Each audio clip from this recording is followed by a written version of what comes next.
Hey there, everybody. How you doing? It's time to play some Pitfall, going back to 1982 for this game.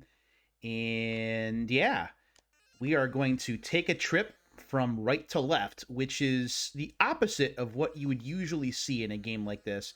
Usually with a lot of these action games or adventure games, you go from left to right. That is the common way to do it. However, I tend to go the opposite way, and Pitfall lets me play this way. So that's what I'm going to do here. I'm going to talk about my experience with Pitfall, and I am going to see how I can do here, how well I can do. If you haven't played Pitfall before, the premise is pretty simple. You have 3 lives, and you have 20 minutes, and you need to try and get as high a score as possible by collecting treasure and avoiding obstacles like these logs or water or crocodiles or whatever you see. If you hit a log, you don't die. You wind up losing some points. If you hit a creature like a crocodile, or if you fall into the water, then you do lose a life and it's back to where you were. This is the first experience with crocodiles that I have in the game. If you fall into their open mouths, you're done. So you have to try and be quick, just like that. Now, for 10-year-old me playing this just blew my mind because this was different than a lot of games that I had played. The objective was a little bit different in that you had 20 minutes, so you were racing against the clock, and you had to try and limit how many lives you lost. So it was a different experience for me altogether, and I liked it. My mom's mom, who we were living with at the time, had an Atari 2600, which is the way that I played most of my Atari games. And she had bought this game. And it's funny because she bought all of these games like the 2600 and Combat had come with it. And there were some other games that she had bought like EarthQuest and some other things. And she and my grandfather rarely played. It was either myself or my aunt. And that was pretty much it. My brother and sister are both younger than I am. My sister by 4 years and my brother by 6. So when I'm playing this game in 1982, I'm 10. So the others are just too young to really understand it or be able to play. Well, I did start playing games at the age of 4. It was Pong. It wasn't anything like Pitfall here that required a little bit more dexterity and a little bit more of a thought process as well.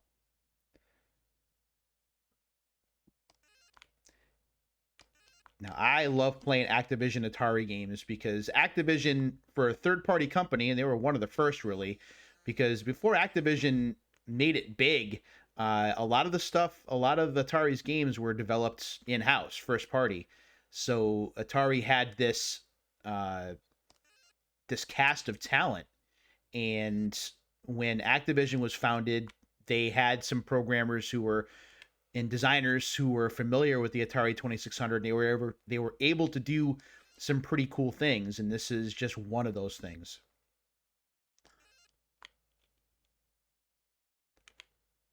So we're doing so well. We're doing well so far. We're 3 minutes and 40 seconds in. Haven't lost any lives yet. Haven't lost any points yet.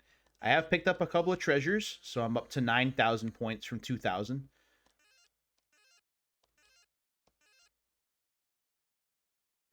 The way I like playing this game modern day is I like playing it via the Activision Anthology for the PlayStation 2. If you don't have that, if you haven't heard of it, it is a collection of Activision's Atari 2600 games. And while you're playing the games, there is a licensed 80s soundtrack that plays. So you can listen to Talk Talk, you can listen to Aha, you can listen to Quarter Flash, and some other music from that time period. And listening to music when playing a game like this tends to make it a little bit more enjoyable. When I would play a game like this, and I gotta be quick, there we go. I would usually have the stereo running if we were in the living room, or once my grandmother moved the Atari 2600 into her bedroom, then it didn't happen. Then I was just playing with the sound of the TV. So you'd hear the Tarzan roar, and you'd hear the sound of the jumping, and that's about it. That was not what I wanted to do. Is jumped right into the crocodile's mouth. Good stuff.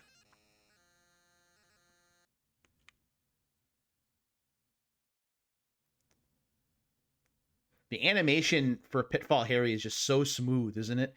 It's a walk cycle unlike any that I mean, we see some video games today that have walk cycles that are worse. So that's pretty impressive, the level of animation, at least in my opinion.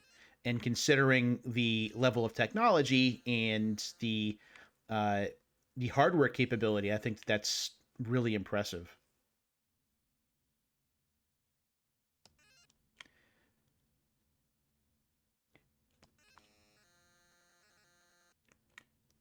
So I've only lost one life. That's pretty good. But I still have 14 minutes left. So I've got to be cautious. Now, there are different ways you can play the game. As I mentioned at the top, you could go from left to right, which is the traditional way to play a game like this. You can also, you can see underneath here, there are some underground passages.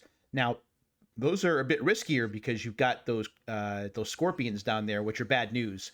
As you can see, they're a little bit wider than you'd like, so they're tougher jumps to clear. But myself, I just keep running from right to left. And I jumped in the water. That's not good. Down to my last life. This is not going to be a great run.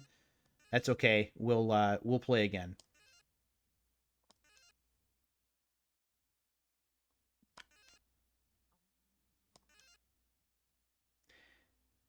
Um, one of the accounts that I follow on Twitter had posted a bank of really cool pictures from malls in the 1990s, and that got me to thinking about what mall culture was like. In 2022, especially with the pandemic, malls are kind of ghost towns. A lot of people have moved their shopping to online, so they order a lot of things from Amazon or any of the big box stores. They order that stuff online, it gets delivered to their front door, and that's pretty much the end of the story. We never had anything like that. So back in the 80s, especially, but even into the 90s, shopping malls were awesome. And to me, they were a big part of my childhood and even my young adulthood. Pretty much from the early 1980s all the way through until probably like the mid 2000s, I was a mall person. Whenever there was a mall around, I would want to go to it. I would want to check out the stores that were there. Some malls still had arcades, so of course I was going to go into any arcades that were around. Getting stuff to eat in the food court was always a pretty cool thing.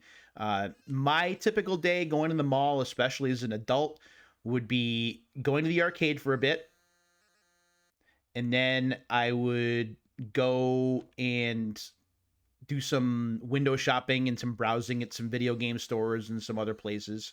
If I wound up picking up a new game or new games, I would go down to the food court afterwards and I would grab myself a bite to eat and I would open up the new games, much like I have here on my Unsealed series on YouTube, and I would check out the instruction manual while I'm eating. So I would know exactly what I was getting into when I got home. Um, then when I was done with that, I'd probably go back in the arcade for a little bit before calling it a day. I would spend hours in malls, honestly, and I enjoyed a lot of it. Unfortunately, watching the deterioration of malls over time because of a variety of factors, it's not just the pandemic. It's been people going and doing their shopping in different ways. The collapse of arcades has come from video game consoles just being able to do more stuff. And people no longer have to go to the arcade to get the optimal experience because consoles can do a lot of that at home. Uh, the mall closest to me, which is the Holyoke Mall, that I've talked about sometimes on YouTube, they do have a new or a relatively new entertainment center. I don't want to call it an arcade per se because there's more than an arcade there. That's a cool place, even though a lot of it is redemption games, so you play for tickets. But there are some classic games in there too. Unfortunately, the pandemic has really kind of put the screws to the place, and I'm hoping that it's going to make it. If things eventually get better, I'm dead. Darn it. So that's 43,000. So let's try it again and see if we can do better this time. The mall has always been a home for arcades and entertainment centers. I mentioned on Twitter that at one point this mall had 3 arcades in there, 2 huge ones, and then there was a smaller. I don't want to say like it's a janitor's closet, but it's a very small area that they had arcades in as well. So it was Just Fun 2, and then I forget what the third place was called. They were all owned by the same arcade company, which was Just Fun. And I played the games that I saw and I watched and I played and I found out about, thanks to these arcades, are just dozens. From Star Wars the arcade game to Dragon's Lair, which is one of my favorite memories, and I'll talk about that in a moment, to Blades of Steel, to Track and Field, to Boot Camp, to Matt Mania, to Yar Kung Fu, Galaga, Pac-Man, Miss Pac-Man. I mean, I knew about those beforehand, but I mean, I got to experience a lot of these in arcade. Hat Trick, Midway's Triple Score, which has bowling, golf, and billiards. There's a really fun arcade version of Trivial Pursuit that I played a lot of. An arcade version of Name That Tune, which I played a lot of. World Series this season, Leland Quarterback, Outrun, Daytona USA. I mean, the games that I've played in arcades that I became familiar with because of arcades, the list, I could list one game a day for at least a couple of months. And a lot of you would probably go, oh yeah, I remember that. And I found out about a lot of these through arcades. As time went on, especially from the mid to late 90s forward, it began to shift a little bit. For example, Ridge Racer, I had never seen the arcade version of Ridge Racer, but I knew about it because it was on the PlayStation. Same thing with Tekken. I didn't know that Tekken was a thing, although it was on the PlayStation, until I saw like an arcade cabinet sometime later. So there were some games that were a little different, but by and large, because I spent so much time on arcades, that's how I did a lot of my research and a lot of the osmosis of learning about video games was through arcades. And that was primarily through going to the mall. I think I might have told this story before, that in 7th and 8th grade, where I used to live, I think I talked about this place in my Missile Command video. It was like a low income set of apartments, like the projects, and where it was, although it was pretty far away from the mall, it was still walking distance. So what I would do on Saturdays, or when I had some money during the summer, is I would get up really early and I would leave the house at like 9:30. I would get my Walkman on and I would walk to the mall from where I lived, and that was probably like 3 miles. Probably a little bit more now that I'm thinking about it. I could look it up, but so it's a few miles. So I would walk to the mall. I would spend the day there. I didn't have a lot of money, so it was like $5, maybe $10 if I was lucky. And then I would start to walk home like at 5 o'clock or something. And that would be my Saturday or my summer day.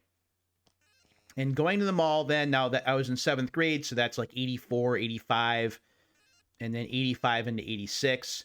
That was a great time for that particular arcade. There were so many games that I liked playing there, and there were so many games to see. And while it wasn't necessarily still the golden age of arcades, it was still very active. Business was pretty big. And back then, of course, we still had, if you're younger than 18, you can't come into an arcade before 2 o'clock. Some rules like that, which were in effect. That was something about arcades too, is during the golden age of arcades, kids would skip school and they would go and they'd hang out in arcades all day. And school districts did not like this one bit, and I totally get why that is. So they basically told arcades, you need to put up a sign, you need to tell kids to get out, because if you don't, we're going to shut you down. So arcade operators had to work as babysitters sometimes too.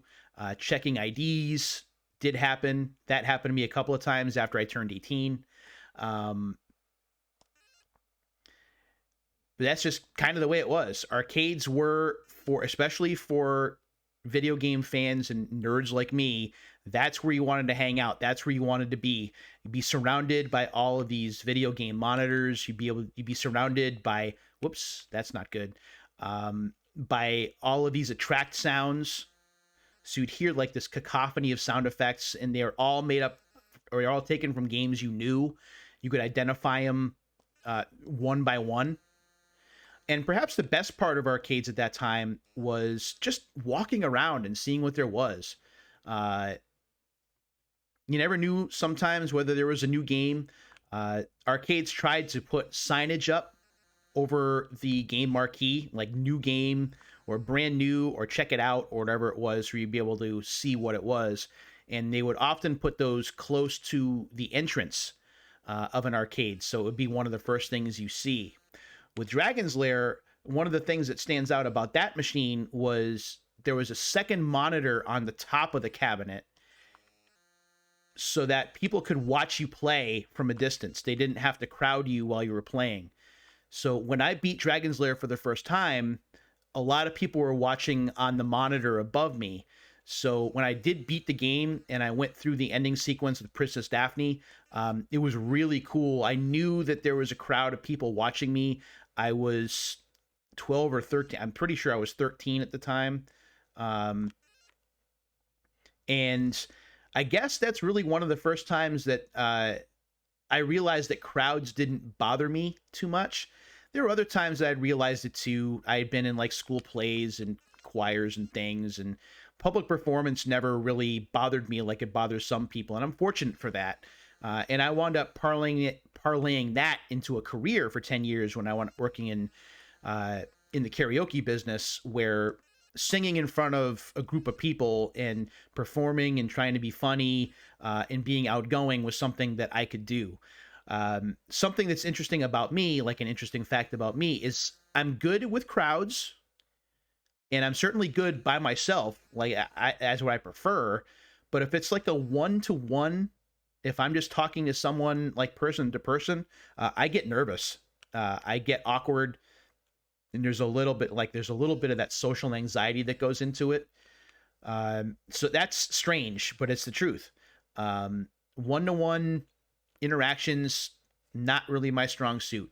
Another reason why I was a good teacher is I am working with a crowd of kids between 15 and 25 usually. And that's a pretty good crowd for me to be able to, although teaching isn't a performance art, it kind of is. I was always comfortable with it. So far, so good, right? Haven't lost any lives yet, and we're about 8.5 minutes in. I wish I had jumped on that vine. Have to be quick. There we go.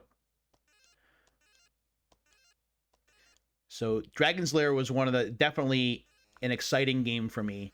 And I had talked on Twitter recently about how I actually learned the ins and outs of Dragon's Lair by watching other people play and memorizing the things that they did. If you've never played Dragon's Lair before, it's basically a game of memorization. Each screen in the game demands a series of controller inputs from you, whether it's a direction or whether it's using your sword or fire button. And you have to memorize these things. You have to know which set of commands go with which screen. Once you have that memorization down, then Dragon's Lair just becomes so much easier, and you can usually walk through it one coin continue almost every, or one coin completion, I should say, almost every time. So I had watched people play for a long time, and that led to me being able to beat the game at a pretty young age. And I was able to do it pretty consistently after that. And it was important because Dragon's Lair was 50 cents a play, which is double the price of the average arcade game. So for someone like me who didn't have a lot of money, you had to be very discriminate in terms of what you were spending your money on. You didn't want to run out of money after 20 minutes. So you had to be careful. You had to pick a mix of games that you wanted to get better at and a few games that you knew you were good at so you could stretch how long your tokens would last you. Like Track and Field was the ultimate stretch game for me because I was so good at it. I could easily get a half an hour or longer out of one credit playing Track and Field. So that would often be one of the last games that I played. Or if I had some extra money, I would play that just before I would go to the food court to get something to eat. Like it would be my last game of the session. There were a couple of games that were exceptions to that rule, like Star Wars the arcade game. I was okay at it, but credits didn't last me all that long. I think I would typically get to wave 6, and then I would be done. I could never get any further because my shields were gone. But I played that all the time just because the Star Wars arcade game was awesome. I actually like the Empire Strikes Back arcade game a bit more, and it's a conversion cabinet. It's basically the same technology you have to install. I think it's called a PCB board. If you're into arcade games, maybe you can correct me. But you had to install that into the Star Wars cabinet to make it Empire Strikes Back. It used the same yoke controller, it used the same kind of screen. The graphics were similar, used those colorful vector graphics. But I just liked it better.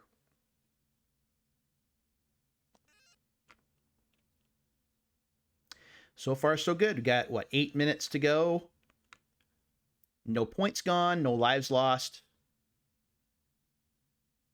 I want to see how close to 100,000 points I can get, if I can get there.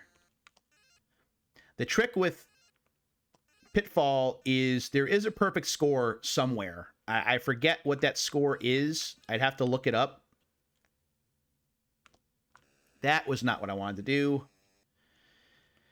All right, 1 life gone. Yo, and I just lost points. I lost 5 points. So that's double-barreled no. I don't know that you can get the perfect score by using the strategy that I'm using. If I remember right, there are certain treasures or there are certain screens that are easier to get to by using those underground pathways, but I never use them. It kind of makes the game a little bit boring, at least on the surface, knowing that I'm not doing any extra exploration, but I'm okay with that.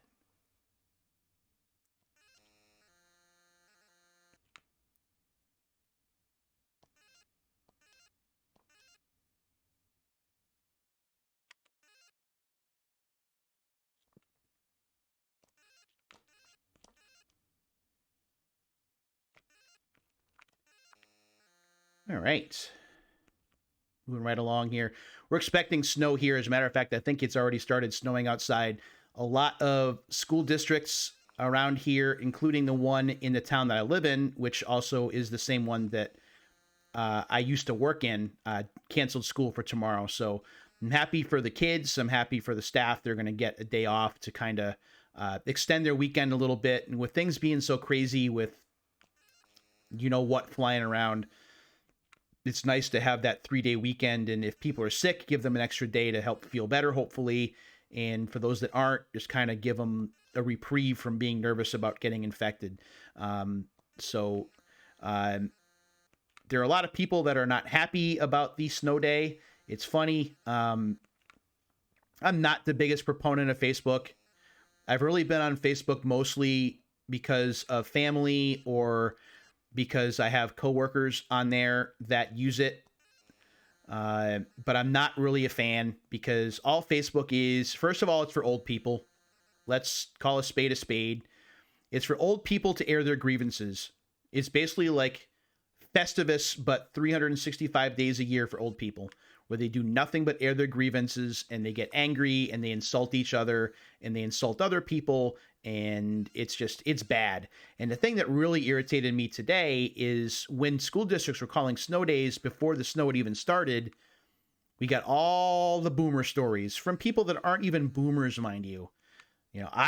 What's up with these snow days? Kids are going to be snowflakes. They're not going to go to work ever when it snows. When I went to school, we never had snow days. It's a load of crap, guys. It is an absolute load of crap. There were snow days when I went to school in the 70s and 80s. They may not have been as frequent, but they did happen. You didn't walk up to school uphill both ways in a snowstorm. That's not the way it happened. Like, it irritates me so much that people complain about this, most of whom don't even have children in schools anymore. It's like this weird unfairness complex.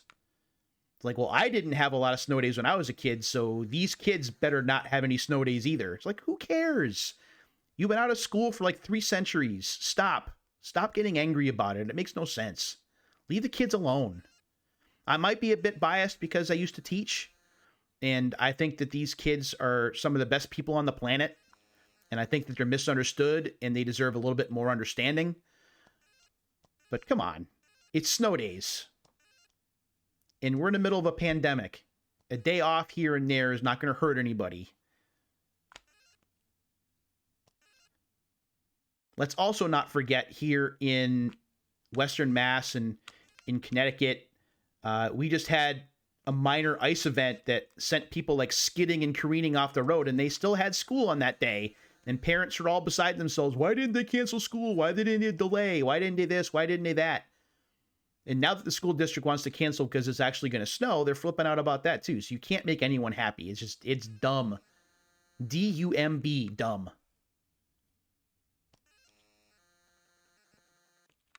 But Facebook's the absolute worst. I remember I asked, when I was teaching social media unit in my internet classes last year, I asked the kids, do you use Facebook? They're like, no, it's all for old people. And you know what? The kids are right. That's who uses it. It's like mom and dad and grandparents, and they just do nothing but gripe the whole time. It's awful. As bad as Twitter might be in terms of social media and people with their hot takes and looking to get their 5 minutes of fame by being total jerks to each other, Facebook is so many degrees worse. Like, they thrive on it. They capitalize on it. It's awful. It's terrible.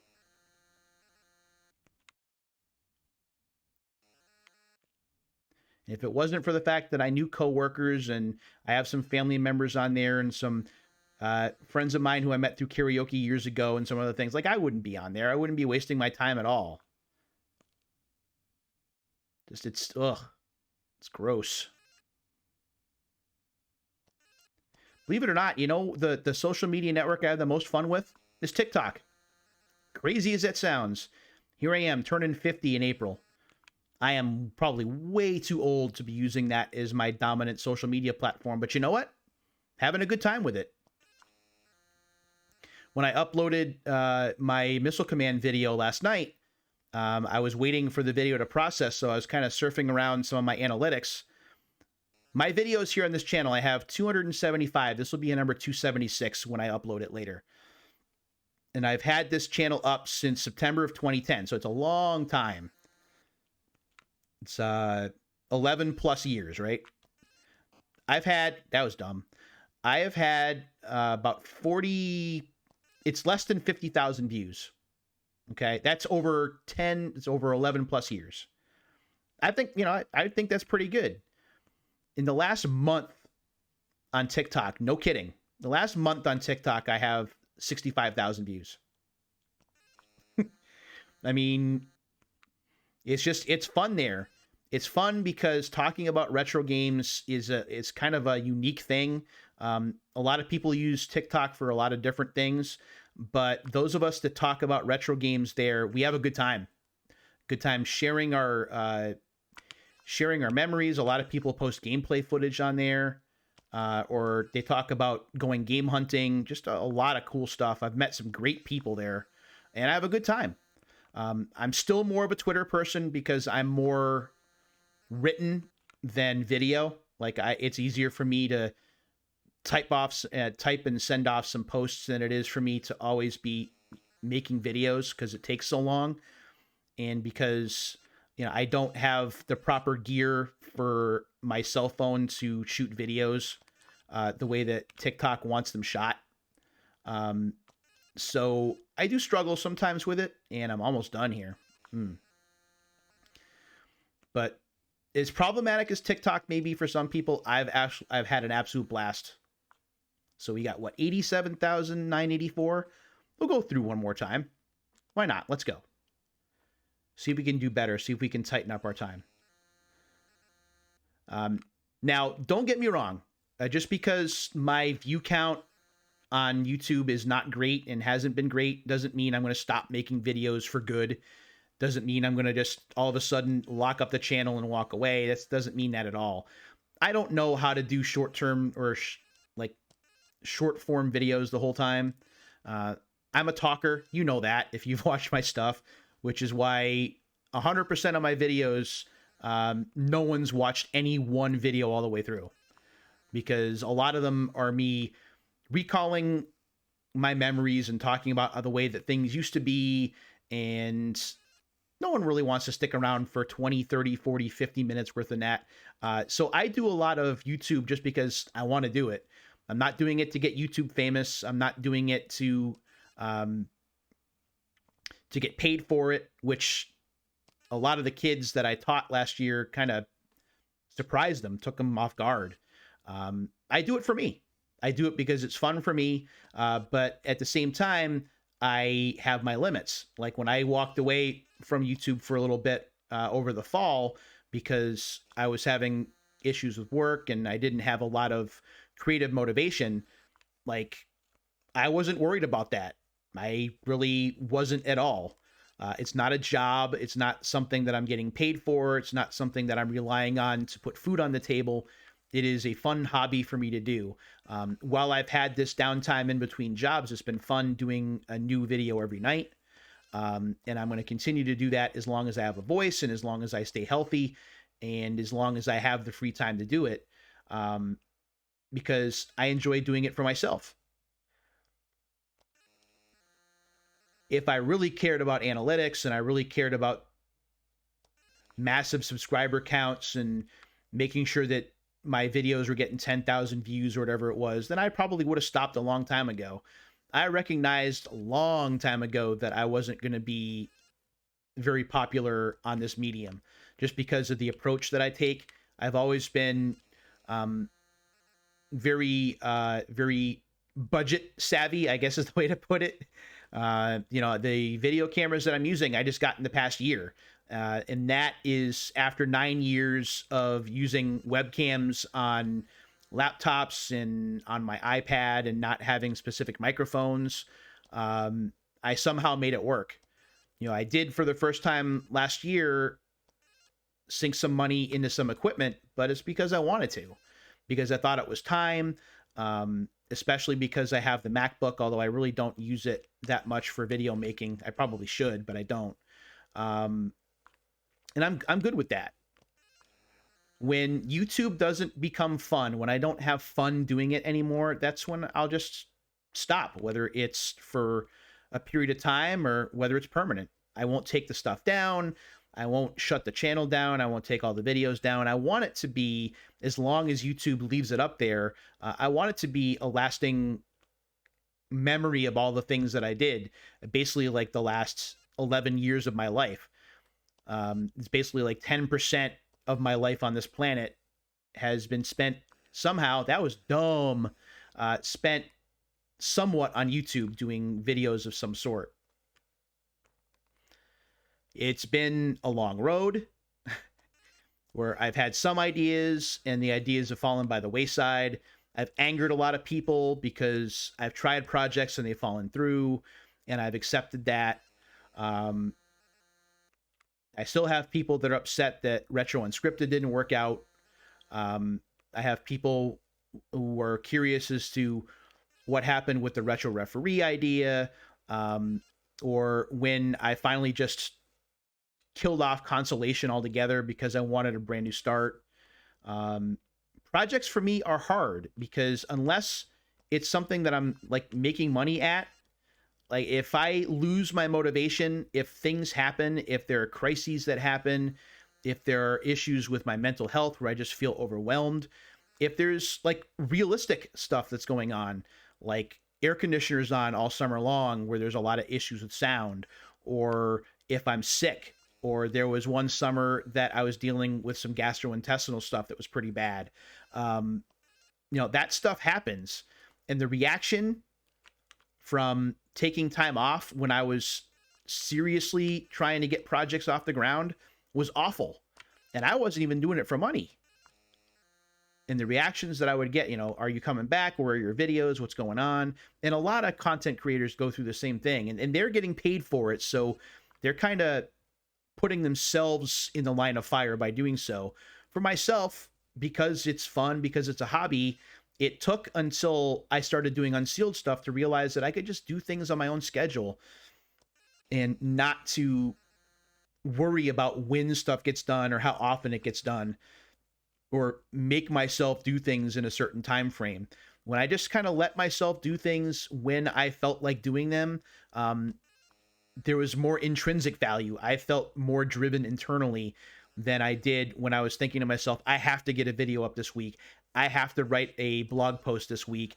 I have to do this many posts on Twitter this week to try and get my follower count up. Whatever it is, if you're not getting anything extrinsically out of it, to put that kind of pressure on yourself takes the intrinsic fun, the intrinsic value out of doing something, because you're forcing yourself to do it. It's not something that happens organically by itself. So when I let that go, when I started doing Unsealed, it was a very different feeling for me, and one that I really needed. And while I did take some time off during the fall, and I was kind of asking myself whether I was going to have motivation to do it again, I didn't count it out. I just, when it happens, it happens. My thinking the whole time was going to be when I was on holiday break, which is like a week long, that I would be able to get my wind back under my sails and do some things just to kind of come back. I didn't foresee the job change. I didn't foresee having extra time off of work because of COVID. I just kind of went with it. My stretch goal for myself was to try and do some stuff, but if it didn't happen, I wasn't going to worry about it. And now, lo and behold, I'm doing stuff every night. I'm having fun playing games and talking to you and sharing memories, and it's great. I'm having fun with it while I have the downtime and the ability to do so.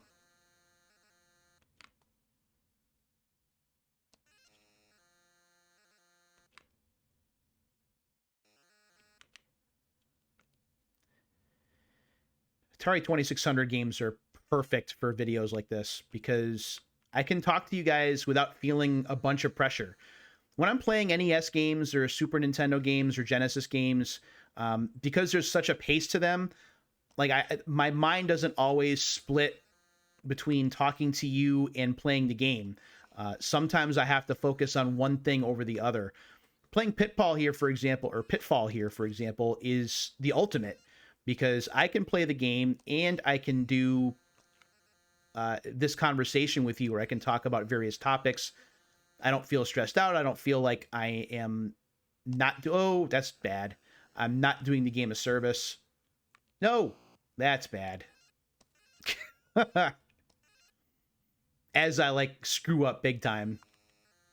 But you get my drift. We will definitely do more Atari 2600 games as I do more Pete Play stuff. I do want to mix back in some 8-bit and 16-bit gaming, but right now I'm just in an Atari 2600 mood.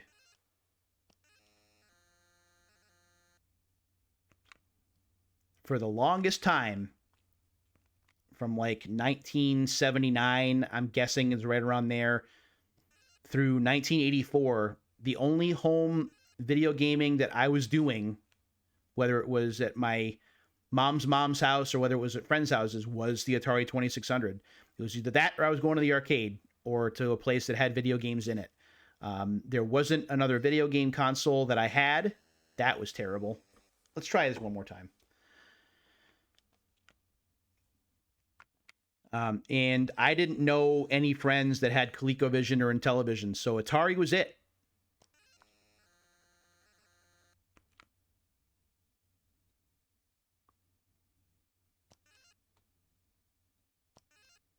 And I haven't even gotten to the really good Atari games yet. Aside from Missile Command, like I haven't gotten to Asteroids yet. I haven't gotten to Space Invaders yet. I haven't gotten to Pac-Man or Miss Pac-Man yet. Now, granted, the original Pac-Man is not great, and we'll talk about that when we get there. Haven't gotten E.T. yet. We're going to get there because we got to talk E.T. because E.T. Gets a bad rap, but I'm saving that line of thinking for when we actually play it. Lock and Chase.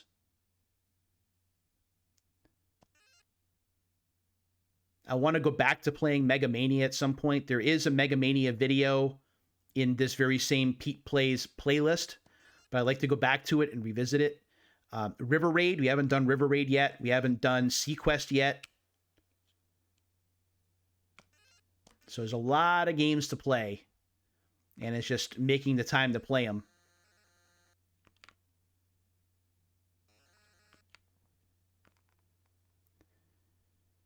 I've been taking this week to do nothing. Next week, I'm going to start to revamp this office area here, do a little bit of cleaning and getting things ready for the computers when they arrive. And then the following week after that is when I'm going to start to get myself into the right frame of mind for the new job. Start to get back into my normal sleeping habits. I've been bad this week.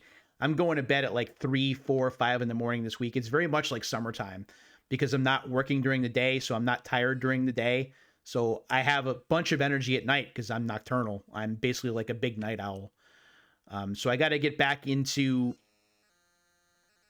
normal sleeping routines, but I'll do that the week before the job starts. The job starts the 24th. So there is some time there. This is a little bit of a tough month because I don't have any more money coming in. So that's a little bit of a stressor, but I think I've planned things right where I'm going to be okay. One of the cool things about the new job is that there's a signing bonus that came with it. So I'm getting an extra $500 with the first paycheck, and the first paycheck is going to be a full paycheck. So anywhere that I was falling behind, I won't be behind for long, which is good news. So I'm not that stressed, but I'm used to having a bit more financial security under my wings than I have right now. Knowing that I'm not going to have any money coming in for about a month is rough. But I think I have it all figured out. I'm pretty sure I do. But that's what the next, that's what the time frame looks like. So videos will continue, especially during the week, will continue pretty regularly over the course of the next week or the next week and a half. Once we get closer to the 24th start date, though, they may be a little more sporadic, but we'll see. And again, it all depends on how I'm feeling, and as long as nothing goes on health-wise, I don't think that will happen. I'm doing my best to try and stay isolated, but you never know. At some point, I do have to leave the house. I do live in an apartment building, so there are other people that live here. So who knows what happens if I walk by when they're outside, given how apparently transmissible this virus is now. Who knows? I'm not leaving anything to chance. But as long as my health holds out, as long as nothing bad happens, I don't see any reason why Pete Play stuff won't be continuing to happen for the next at least week to 10 days. Who knows whether I'm going to do them on weekends or not? I haven't decided. Jump! There we go.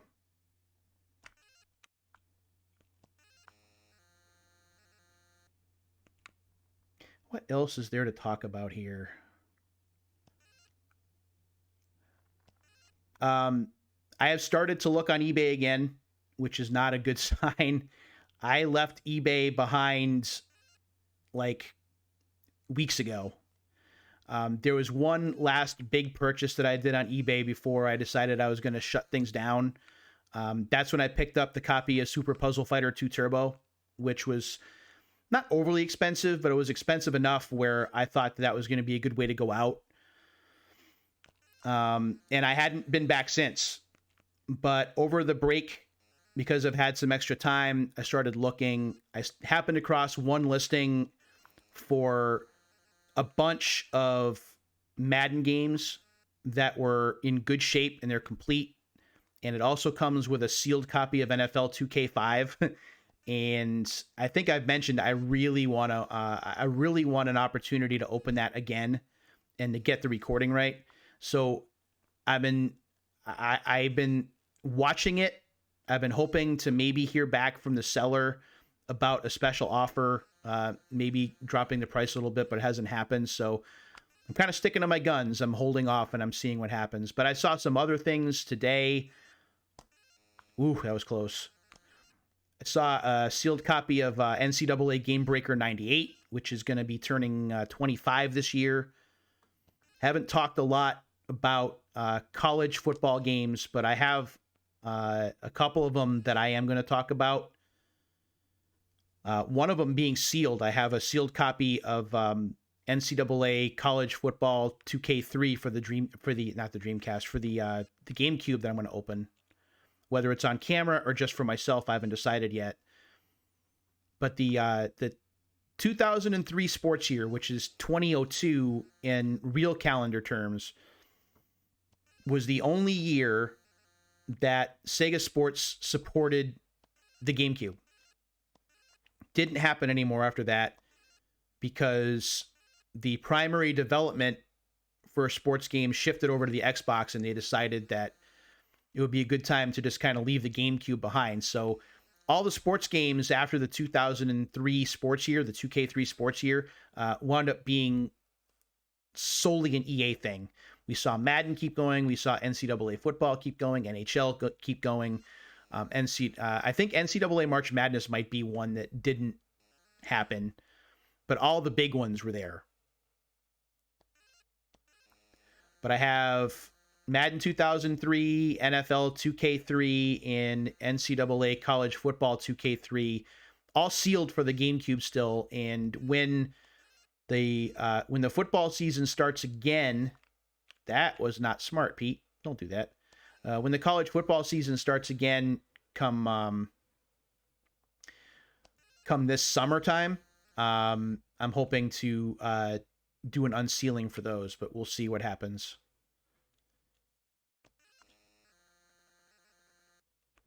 Unfortunately, a lot of games that I had scheduled for this year that I wanted to open, like Madden 2002, which turned 25 last year. And I have a couple of other games like NFL Game Day 2002 for the PlayStation, a couple of others for that sports year. I didn't get a chance to open because things are so crazy. And I've just been rethinking what I want to do with unsealed stuff because it is so off the cuff. I do tend to take a while, and opening the games, like I don't have a good flow for those videos, and it takes me a while to get the stuff open. And I don't know anything about video editing, like at all. So I have to do it all in one take, obviously. And I just wish there was a better way. And I don't wish, but that there was a way for me to figure out how to do that faster and with as little learning as possible without having someone else edit it for me. And I don't want to do that because I don't have anything to offer them. I'm not doing this for money. So the unsealed stuff has kind of been on hiatus.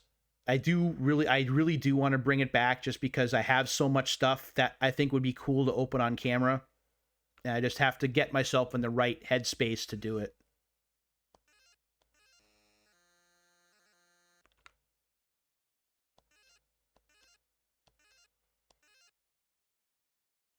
What I am happy about is doing something like this is something that I always had a goal for the channel, is doing gameplay videos like this and talking about each game at least a little bit has really blossomed into something, especially since I've got OBS working. It's cooperating for the moment. I have this webcam, which is sufficient for showing my ugly mug. And, you know, I've got things working where I can do gameplay and talk to you guys at the same time. As long as all that's working, you know, I have more than enough games to keep playing and to keep making videos like this. One thing that will be coming probably next week, probably, I don't want to confirm it, but I'm going to go back to playing NBA Jam. I just got some sweet new NBA Jam gear. Just got a brand new NBA Jam shirt in the mail today that has the arcade marquee on the front. It was custom done. I got some NBA Jam Converse Chuck Taylor high tops that just came in.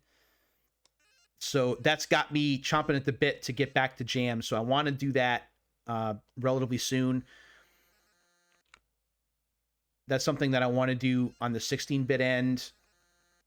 I got to be careful with gameplay, though, because some of the games, especially like the RPGs, I've really wanted to do RPGs, but the music gets tied up in copyright, and I don't want to tick off any publishers, even though I'm not making any money on this deal.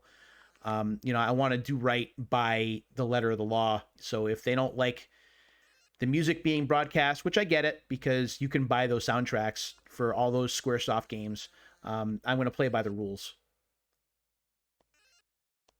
I could lower the volume and play the games without sound, but the music is a lot of what makes Final Fantasy games great. So if you can't have the music playing in the background to be able to draw on your emotions and memories, then it just doesn't feel like doing so. I thought about doing ActRaiser, which I would be able to do a lot of talking during the city building sessions, and then maybe during the action sessions it would be a bit more gameplay. But I haven't decided whether I'm going to do that or not yet. And again, I'm not sure, because that's a Square Enix property, whether that's something that would be claimed for copyright. And again, don't want to get into trouble there. Another reason why Atari games are so great to play, because there's no music, so you're not going to tick anyone off in terms of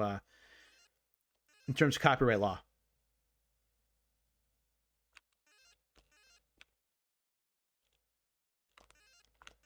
Oh, that was dangerous.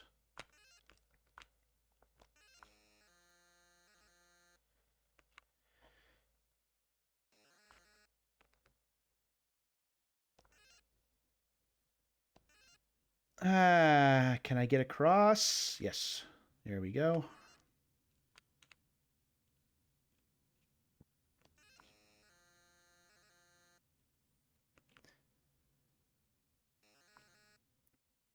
I love it when there's like a stream of treasures. Like every second or third screen, there's a gold bar or a silver bar or a diamond ring. It's like, yes, I finally got to a good part of the game. I'm starting to rack up the points.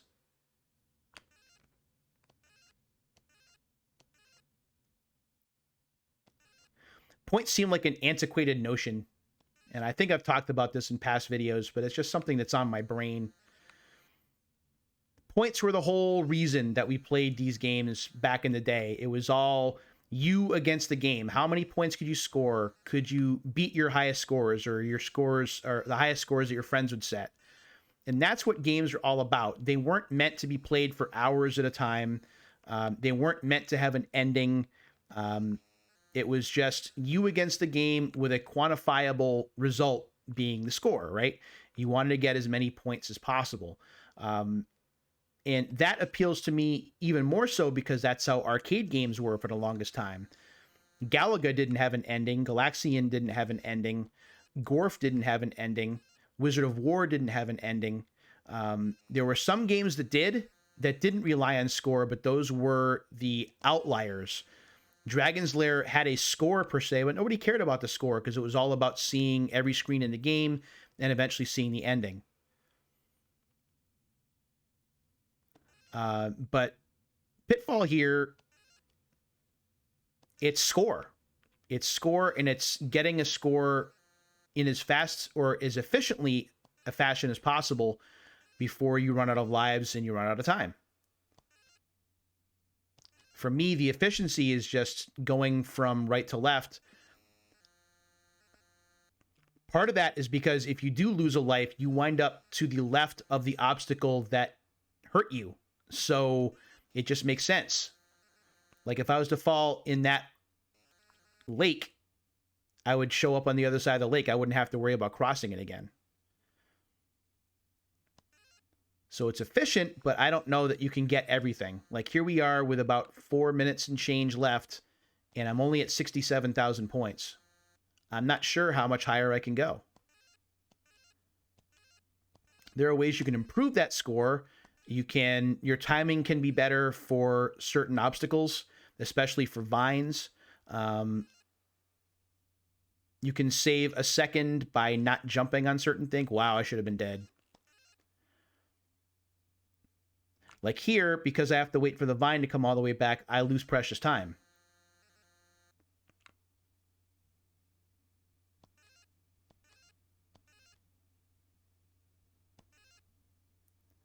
The other thing that's notable here, I haven't hit any obstacles, which is great.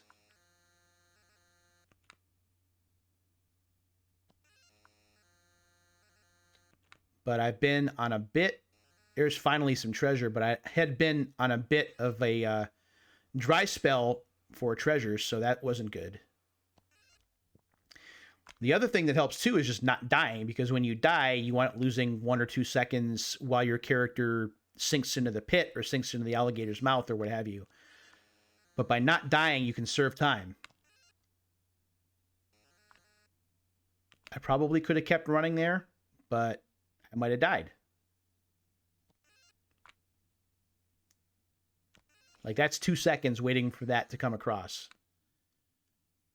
And when every second counts, so you have to make sure that you don't waste time.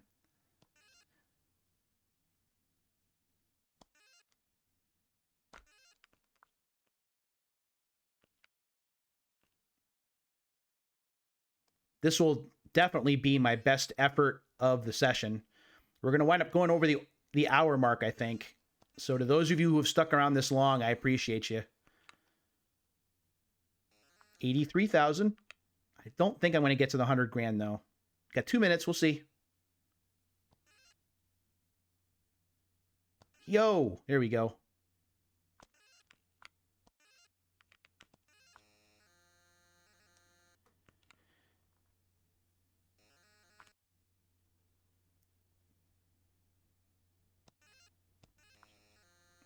Like here, I can jump on that because I don't lose anything by doing so. That's not what I wanted. And I'm going to wind up... Oh, woohoo. All right. Gotta focus. Gotta focus. 1.5 minutes to go. Come on now. Come on back.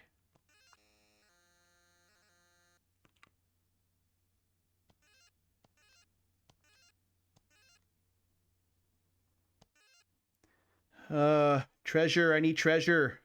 Where are the treasures?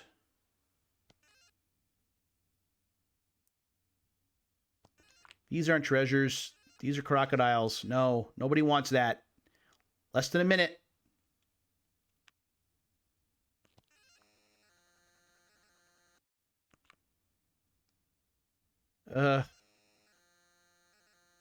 Is this going to be as good as it gets? Nope. There we go. So 88,000. I need a diamond ring here in order to get anywhere close to the 100,000. I don't think I'm going to get there. 30 seconds left. More crocodiles, because of course. Yo! I got to go back. I wasn't going to make it. 15 seconds. Nope. No 100,000. 90,000. And that's going to be as far as I get, because there's not going to be another treasure on the next screen. And that's it. So 90,000 points on the button as we just crossed the hour mark. I thank you very much for checking out this episode of Pete Plays. I hope you enjoyed watching Pitfall. Plenty of ways to play this. Again, the way that I recommend playing it is through the Activision Anthology if you still have a PS2. If you have a Game Boy Advance, by the way, or a DS Lite, you can also get the Activision Anthology for the Game Boy Advance. So you can look at it that way. Until the next time, take care of yourselves and each other. Thanks very much for watching. Thanks for liking and subscribing if you like what you've seen. Please feel free to leave comments. I love reading them. Until the next time, my friends, see you later.